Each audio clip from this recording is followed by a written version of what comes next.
The Lord be with you. A reading from the Holy Gospel according to Matthew.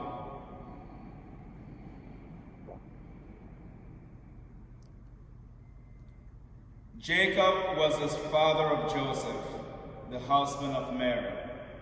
Of her was born Jesus, who is called the Christ. Now, this is how the birth of Jesus Christ came about. When his mother Mary was betrothed to Joseph, but before they lived together, she was found to be with child through the Holy Spirit.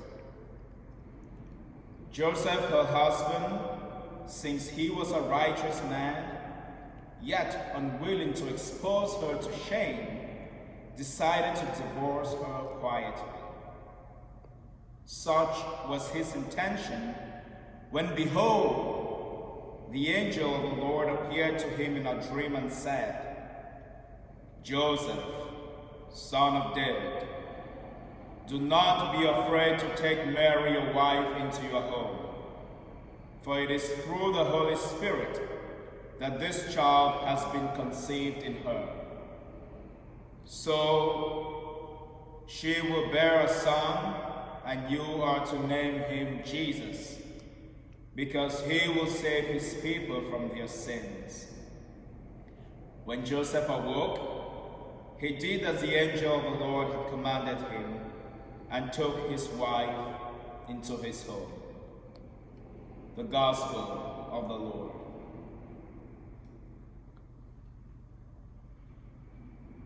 Happy Feast of St. Joseph to all, and especially to all the Josephs and the Josephines out there. Today, St. Joseph shows us an example of exercising the three theological virtues of faith, hope, and love. And during this Lenten season,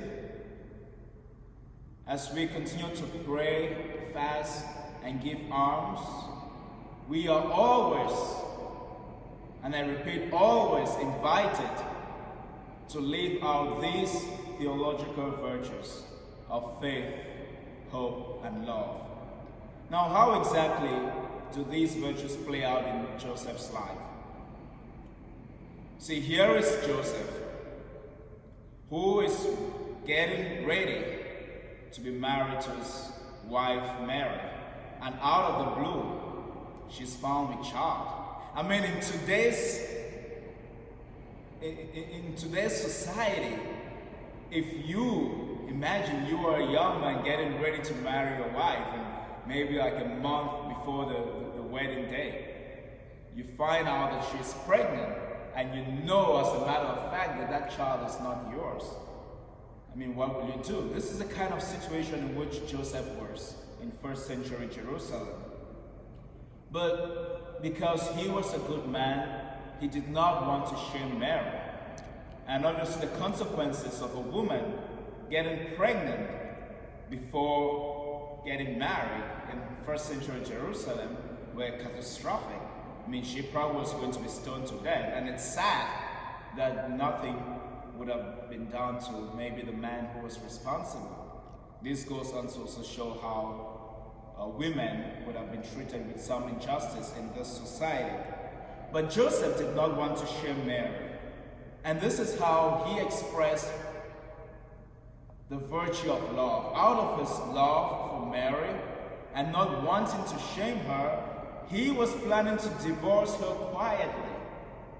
You know, love is about sacrifice. Joseph was ready to sacrifice his own joy, his own life, to protect this woman that he loved. And that is why Christ teaches us throughout the Gospels to love God and to love our neighbor as ourselves. And the ultimate way of loving someone is laying down our lives for them. And Christ shows us that example when he suffers on the way to Calvary and eventually dies on the cross for us. During this Lenten season, we are going to journey with Christ on this way to Calvary.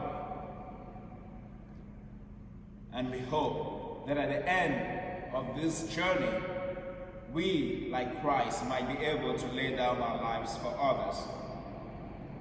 The virtue of faith.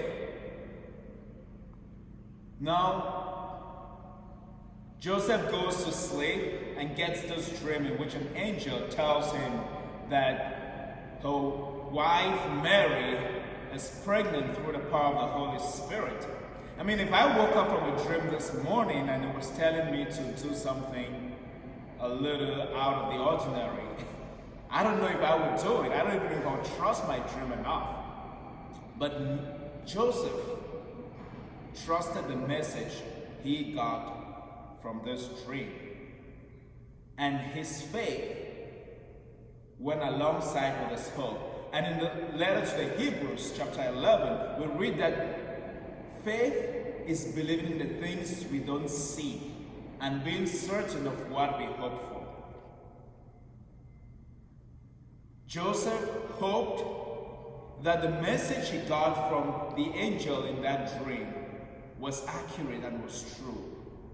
And he had faith in the message that he had received, even though he couldn't see the angel or he couldn't see how that was possible, but he trusted and believed in the power of God. He knew that the message the angel was giving him was true, and he trusted and he hoped. My dear brothers and sisters, again, we are in a difficult time.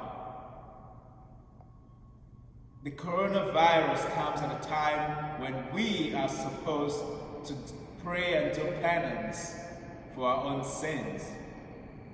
And in a difficult time like this, even though everything is being cancelled, faith has not been cancelled.